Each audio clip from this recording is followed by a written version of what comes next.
Madeline by Ludwig Bemelmans. In an old house in Paris, covered with vines, lived 12 little girls in 2 straight lines. In 2 straight lines they broke their bread, and brushed their teeth, and went to bed. They smiled at the good, and frowned at the bad, and sometimes they were very sad. They left the house at 9:30, in 2 straight lines, in rain or shine. The smallest one was Madeline. She was not afraid of mice. She loved winter, snow, and ice.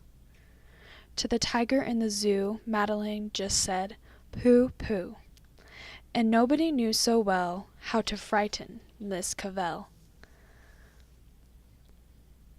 In the middle of one night, Miss Cavell turned on her light and said, "Something is not right." Little Madeline sat in bed and cried, her eyes were red. And soon after, Dr. Kane came. He rushed out to the phone, and he dialed Pan 2 and 6. "Nurse," he said, "it's an appendix." Everyone had to cry, not a single eye was dry. Madeline was in his arm, in a blanket safe and warm.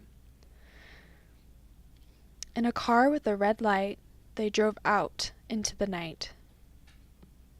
Madeline woke up 2 hours later in a room with flowers. Madeline soon ate and drank.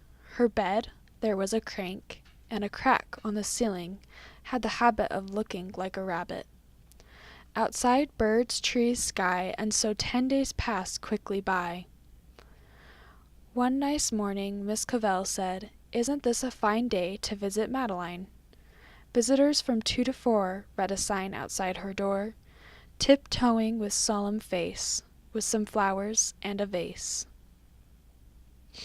In they walked and said, "Ah," when they saw the toys, candy, and dollhouse from Papa.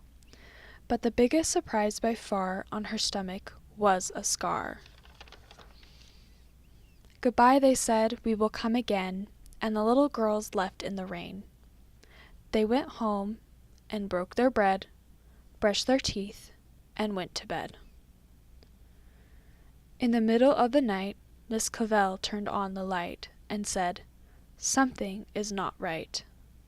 And afraid of a disaster, Miss Cavell ran fast and faster, and she said, "Please, children, do tell me what is bothering you."